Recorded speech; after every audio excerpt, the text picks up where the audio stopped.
manambatra toko misaotra anao rayo ny tantananay raha tsy ny fahasoavanao no nirotsaka taminay tsy tanterak'izao ny fitiavanao nampiray anay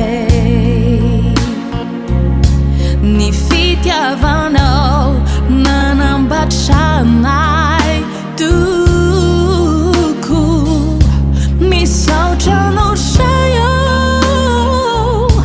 mitantananay raha tsy ny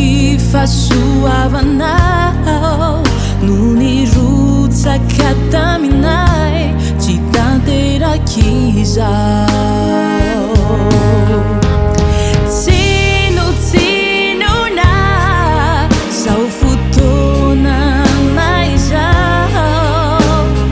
raha tsy teo ianao hanamasina hanay hamasino ray ny andronay tokana nomenao anay te anambatra ny fitiavanay ho iray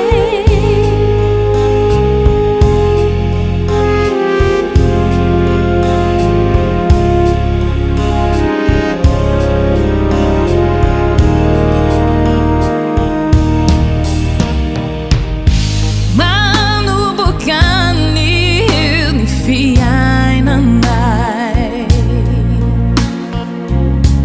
manombokan'io ny tokantranonay